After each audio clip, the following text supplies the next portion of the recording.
तो Delhi subordinate service selection board यानी कि DSSB ने एक और नोटिफिकेशन निकाल दिया है। एक और इसलिए कह रहा हूँ क्योंकि एडवर्टाइजमेंट नंबर 5/2023 भी अपलोड किया है, जो मैंने वीडियो बना दिया है, चैनल पर उपलब्ध है। अब निकाला है एडवर्टाइजमेंट नंबर 6/2023। ऑनलाइन आवेदन आप कर सकते हैं 9 जनवरी से, लास्ट डेट है 7 फरवरी। पोस्ट कौन सी है? Section officer horticulture. तो डिटेल में एक बार देख लेते हैं। सेक्शन ऑफिसर हॉर्टिकल्चर, अलग अलग डिपार्टमेंट है। Municipal corporation, new Delhi municipal corporation, level 6 रहेगी आपकी सैलरी यानी कि 35,400 बेसिक, और टोटल पोस्ट है 108। Section officer municipal corporation Delhi यानी कि MCD 89 पोस्ट है, और न्यू दिल्ली म्यूनसिपल कॉर्पोरेशन में 19 है। तो मेन बातें मैं आपको बता देता हूँ एक बार इस एडवर्टाइजमेंट की। तो सेक्शन ऑफिसर MCD में जैसे मैंने आपको बताया 89 वैकेंसीज़ हैं, और क्वालिफिकेशन मांगी गई है डिग्री इन एग्रीकल्चर और in science with botany as a subject from a recognise university और इक्विवेलेंट। डिज़ायरेबल यानी कि प्राथमिकता किसे दी जाएगी? Experience in the field of ornamental horticulture या फिर लैंडस्केप गार्डनिंग। एसेंशियल कुछ नहीं है, लेकिन डिज़ायरेबल यहाँ पर भी रखा गया as mentioned above in education qualification above, यानी कि सेम ही है। तो जैसे मैंने आपको बताया लेवल 6 का होता ही 35,400 बेसिक है। गस्टेड पोस्ट है ग्रुप बी की, बस ये यहाँ पर इंपॉर्टेंट है कि इन्होंने गस्टेड में रख दिया इस पोस्ट को। और 18 से 27 आपकी एज लिमिट होनी चाहिए, और एज रिलैक्सेशन जो दी जाती है वो यहाँ पर भी दी जाएगी, वो मैं अभी आपको नीचे दिखा दूंगा। सेंट्रल गवर्नमेंट की गाइडलाइंस और न्यू दिल्ली की गवर्नमेंट की गाइडलाइंस। और कॉन्ट्रेक्चुअल एम्प्लॉय को अधिकतम 5 साल का एज रिलैक्सेशन दिया जा सकता है जो पहले से कार्यरत है। अब बात करते हैं न्यू दिल्ली म्यूनसिपल कॉर्पोरेशन की, म्यूनसिपल काउंसिल की।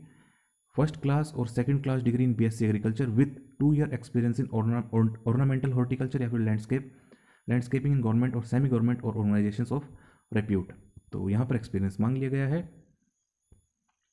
35,400 सैलरी रहेगी आपकी। 18 से 32 कॉन्ट्रेक्चुअल एम्प्लॉइज़ को 5 साल की अधिकतम रिलैक्सेशन दी जाएगी, बाकी को भी दी जाएगी रिजर्व कैटेगरी को। एलिजिबिलिटी क्राइटेरिया आपको पता है, सिटीजन ऑफ इंडिया होना चाहिए। 7 फरवरी 2024 को कट ऑफ डेट है। इस दिन आपकी एजुकेशन क्वालिफिकेशन, एज, एक्सपीरियंस सब कुछ देखा जाएगा, यानी कि आपकी एज जो ऊपर बताई गई थी 7 फरवरी तक इतने आप होने चाहिए। एज क्वालिफिकेशन भी आपके पास इस दिन तक होनी चाहिए। हाउ टू अप्लाई, ऑनलाइन आपको आवेदन करने हैं। DSSBonline.nic.in इस पर जाएंगे तो आप ऑनलाइन आवेदन कर पाएंगे। ऑनलाइन आपको फीस जमा करनी है 100 रुपीज़। रिजर्व कैटेगरी के लिए कोई भी फीस नहीं है। एग्जामिनेशन स्कीम की बात करें तो टीयर 1 का एग्ज़ाम होगा, 200 क्वेश्चंस होंगे 200 मार्क्स के। और सेक्शन ए में आपसे general awareness, general intelligence, reasoning ability, arithmetic, test of English language, ये सब चीज़ें पूछी जाएंगी 20 मार्क्स ईच के। इस प्रकार हो गए 100 मार्क्स। उसके बाद सेक्शन बी जिसमें आपसे सब्जेक्ट क्वालिफिकेशन रिलेटेड पेपर होगा जो 100 मार्क्स का होगा। इस प्रकार हो गए आपके 100 + 100 200। टीयर टू में 2 आवर्स का होगा, 200 क्वेश्चन होंगे 200 मार्क्स के। सब्जेक्ट क्वालिफिकेशन रिलेटेड पेपर यहाँ पर 150 क्वेश्चन होंगे 150 मार्क्स के, और 50 नंबर आपका होगा इंग्लिश लैंग्वेज। इस प्रकार हो गए 200 marks. The question in the examination will be bilingual except English language. For applicants of technical post code, the mandatory minimum qualifying marks will be applicable only in respect of section B, which is domain subject specific। तो जो subject specific exam है, जैसे यहाँ पर था ये 150 marks का, और ऊपर था सब्जेक्ट रिलेटेड क्वेश्चन पेपर, उसमें आपका क्वालिफाइंग मार्क्स यहाँ पर ये रखेंगे। However combined aggregate marks of both section A B will be reckoned for preparing the final merit list। लेकिन ऐसा नहीं है कि जो क्वालिफाइंग मार्क्स केवल बी के लिए रखें, लेकिन मेरिट लिस्ट आपकी दोनों को देख के बनाई जाएगी, ए और बी को, सेक्शन ए और section B. In 2-tier examination, tier 1 examination is only qualifying in nature and used for short listing only. तो जो टीयर 1 है वो केवल क्वालिफाइंग है, टीयर 2 के आधार पर आपकी मेरिट लिस्ट बनाई जाएगी। और टीयर 2 में भी सेक्शन ए और बी दोनों को मिला के। There is no provision of re-evaluation, rechecking of answer sheet, answer script. तो री-इवैल्यूएशन, रीचेकिंग नहीं होगी। नेगेटिव मार्किंग इन्होंने रखी है 0.25 मार्क्स। स्किल टेस्ट की अगर जरूरत होगी तो वो भी लोग लेंगे। The examination will be held for the post of इतना फॉर वेरियस डिपार्टमेंट्स।